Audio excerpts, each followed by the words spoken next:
Yes, welcome back to physics classes by Mukesh Pagedia. अभी हम पढ़ने वाले हैं ओम के नियम की व्युत्पत्ति कि ओम का नियम किस प्रकार से उत्पन्न हुआ। ठीक है, यानी कहने का मतलब यही है कि हमारे पास में जो एक फॉर्मूला आया था कि V is equals to I R, V is equals to I R. ठीक है, तो ये फॉर्मूला किस प्रकार से उत्पन्न हुआ।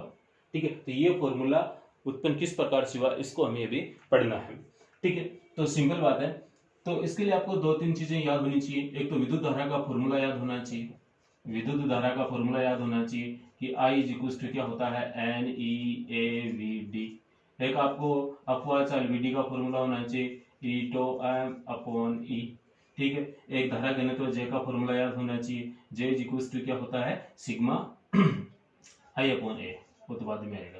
ठीक है, दूसरी बात ये है आपको एक संबंध भी याद होना चाहिए, E इज इक्वल टू क्या होता है V अपॉन एल। ये इतनी सारी चीजें आपको यदि आपको पता है तो हम ये V is equal to I R ज्ञात कर सकते हैं। ठीक है, तो आपको ये पहले पता होना चाहिए। तो जिस बच्चों को मालूम नहीं है तो पहले वो ये वाली चीजें याद कर लें, ये वाला फॉर्मूला, ये वाला फॉर्मूला याद कर लें आप। ठीक है, अब इनको मैं मिटा रहा हूं। चलो अब करते हैं अपना ये स्टार्ट। चलो इसके लिए सबसे पहले हम लिखते हैं विद्युत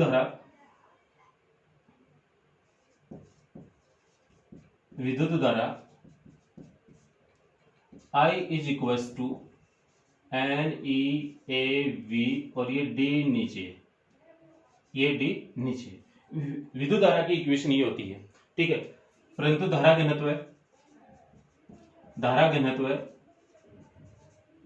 घनत्व को हम कैसे लिख सकते हैं, I upon A is equal to N E A we d upon ए।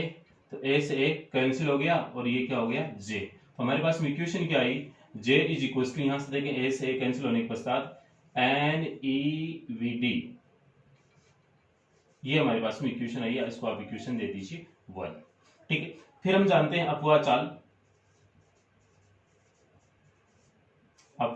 चाल या अपवाह वेग।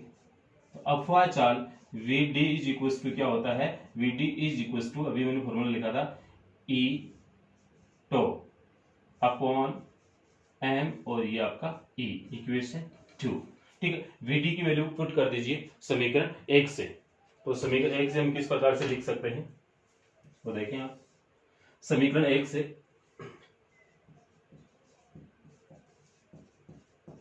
ठीक है, तो समीकरण 1 में वैल्यू पुट कर दीजिए इसकी। तो J is equal to N E, VD की ये वैल्यू रही क्या है ई टो अपॉन एम और ये क्या है ई। ये ई और ये ई क्या हो गया e square, J is equal to N E square tau upon m, इसको अंदर ले लेता हूं और ये क्या है ए।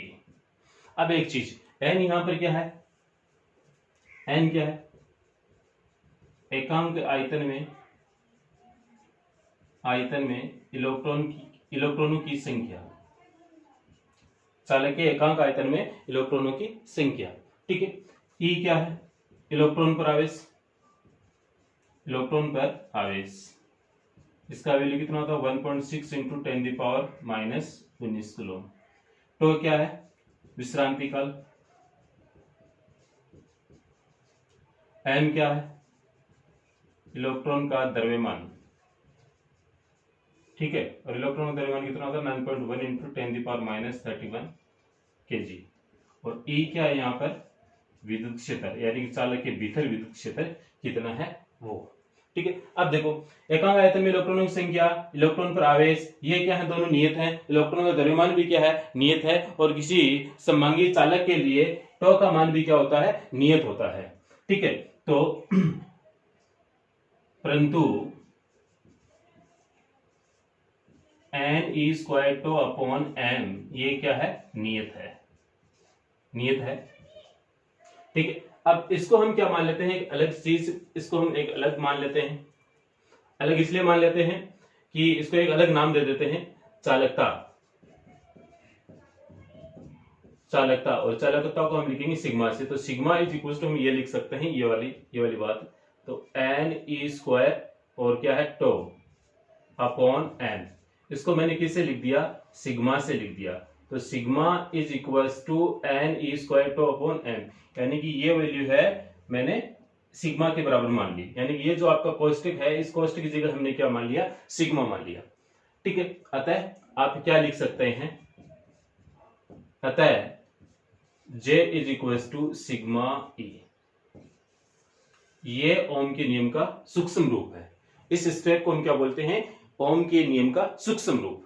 यदि इसे हम सदिश रूप में लिखना चाहें, सदिश रूप में, ठीक है, तो धारा घनत्व भी एक सदिश राशि है, तो J सदिश इज इक्वल टू सिग्मा, विद्युत क्षेत्र भी एक सदिश राशि है E सदिश, यानी कि J की और E की इन दोनों की डायरेक्शन क्या रहेगी, सेम रहेगी।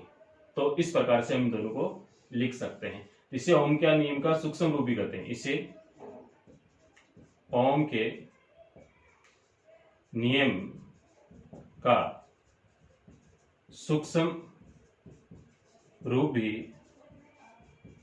कहते हैं। ठीक, यहां तक आपने लिख लिया होगा। ठीक है, यहां तक आप एक बार नोट कर लीजिए, इसका स्क्रीनशॉट ले लीजिए। इसके बाद में हम एक बार स्क्रीनशॉट ले लीजिए, इसके आगे वीडियो देखें। जब वीडियो पूरा देख लें उसके बाद जो आपने स्क्रीनशॉट लिए हैं उनको आप लिख सकते हैं, कोई लैंग्वेज जिसमें आपको नहीं लिखनी है।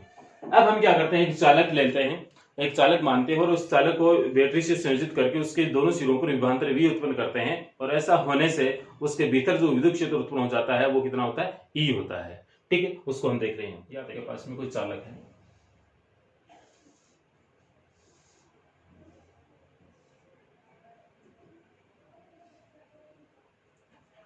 और इस चालक पर हम बैटरी से V विभवांतर इस पर आरोपित कर देते हैं, माइनस और ये प्लस। इस चालक की लंबाई कितनी है, वो स्मॉल l है। ठीक है, और इसके भीतर जो उत्पन्न विद्युत क्षेत्र वो कितना है, E है, उसकी डायरेक्शन ये है। इसमें जो प्रवाहित होने वाली धारा है वो क्या है, I। इस प्रकार से है, धारा प्लस से इस प्रकार से माइनस की ओर प्रवाहित होगी। अब देखें, अतः हम क्या लिख सकते हैं कि विद्युत क्षेत्र और विद्युत विभवांतर में संबंध क्या है, यानी कि इन दोनों के इसके चालक के दोनों सिरों पर जो विभवांतर है वो हमने V उत्पन्न कर दिया। अतः विद्युत क्षेत्र क्या लिख सकते हैं, E is equal to V upon L, ये संबंध हम लिख सकते हैं। ठीक है, और धारा घनत्व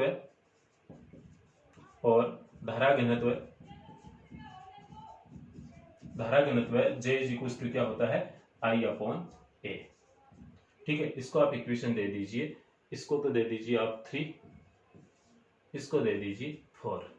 ठीक है, तो समीकरण 3 से तो समीकरण 3 ये रही, इसमें J की वैल्यू रख दीजिए। तो J की वैल्यू क्या है, I upon A is equal to sigma, ये लो जी सिग्मा, और अब इसमें E की वैल्यू रख दीजिए। E की वैल्यू ये रही V अपॉन L। ये यहाँ पर V क्या है, विभवांतर है, यहाँ पर V क्या है, विभवांतर है। ठीक है, अब देखिए इसको मैं इन सबको इधर लेके आ रहा हूं, तो ये क्या हो गया, I upon A is equal to, और सिग्मा को इधर लेके आया तो ये हो गया 1 सिग्मा, और ये L गया ऊपर गुणा L is equal to V बचा इधर। ठीक है, ये अपोन में आई है, अपोन में ए है, सॉरी। तो इसको थोड़ा सा कंबाइन करके मैं इस प्रकार से लिख रहा हूं, ये तो हो गया आपके पास में I, और ये हो गया L अपॉन A, और ये हो गया 1 अपॉन सिग्मा, और इसको मैं लिख दूं 1 अपॉन सिग्मा। ठीक है, तो इसको ऐसे लिख दूं मैं, और इसको लिख दूं मैं V, इसको क्या लिख दूं V। या फिर हम ऐसे भी लिख सकते हैं 1 अपॉन सिग्मा को हम मान लेते हैं, यहाँ पर एक लाइन और लिख दीजिए, 1 upon sigma is equal to rho. तो इसकी जगह मैं क्या लिख दूं, ये रोइल लिख दूं ऊपर। ठीक है, तो मैं यहाँ से अब ऊपर से कुछ मिटा रहा हूं, यहाँ पे लिख रहे हैं हम। एक बार इसका स्क्रीनशॉट ले लीजिए, अब आपको कुछ ज्यादा दिख रहा होगा।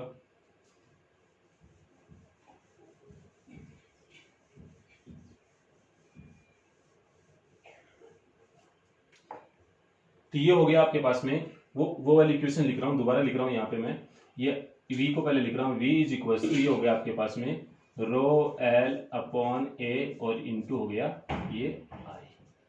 ठीक है, रो क्या है, चालक की प्रतिरोधकता, चालक की प्रतिरोधकता।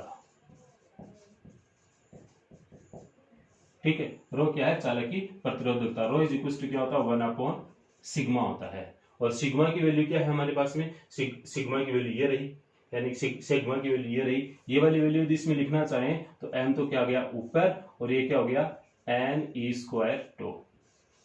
इसको आप अलग से याद करें फॉर्मूले को, कई बार न्यूमेरिकल में काम आता है। ठीक है, तो हमें क्या लाना था, V = IR लेकर आना था। अब जो ये वाली जो बीच में जो कोष्टक है वो किसके बराबर होता है, प्रतिरोध R के बराबर। परंतु रो L/A = कैपिटल R, यानी कि चालक का प्रतिरोध, चालक का प्रतिरोध, चालक का प्रतिरोध। ठीक है, तो अतः इसको मैं दे दूं इक्वेशन 5। अतः समीकरण 5 से, तो समीकरण 5 में आपको इस कोष्टक की जगह क्या लिखना है, R लिखना है। तो V = RI या V = IR। ठीक है, और नीचे लिख दीजिए यही ओम का नियम है, यही ओम का नियम है, यही क्या आपका ओम का नियम है। अब आगे आपको क्या पढ़ना है, एक तो आगे आपको इस प्रतिरोधकता के बारे में पढ़ना है, इस रो के बारे में हम भरपूर मात्रा में पढ़ेंगे, और एक इस आर के बारे में पढ़ेंगे, प्रतिरोधकता के बारे में और इस आर के बारे में हम पढ़ेंगे, यानी प्रतिरोध क्या है और प्रतिरोधकता क्या है, इन दोनों के बारे में हम आगे विस्तार से पढ़ने वाले हैं, तो आप टेंशन न लें। ठीक है, तो ओम के नियम की उत्पत्ति में आपको कौन कौन सी चीजें याद होनी चाहिए, ठीक है, क्या क्या आपको याद होना चाहिए वो मुझे बताएं आप फटाफट, क्या क्या याद होना चाहिए आपको। ठीक है, एक तो आई का फॉर्मूला याद होना चाहिए, धारा घनत्व का फॉर्मूला याद होना चाहिए, अपन वेग वीडी का फॉर्मूला याद होना चाहिए, एक सिग्मा = 1/ρ याद होना चाहिए, और एक ये आपको आर का ये फॉर्मूला ये आपको याद होना चाहिए। ठीक है, आप ट्रिक पर याद रखें, पहले हम आई का मान लिखेंगे, फिर जे का, फिर वीडी का, इसमें एक दूसरे में मान रखते जाएंगे। ठीक है, एक दूसरे में हम क्या करेंगे, मान रखते हुए जाएंगे। ठीक है, तो वीडियो देखने के लिए आपको बहुत सारा धन्यवाद, थैंक यू।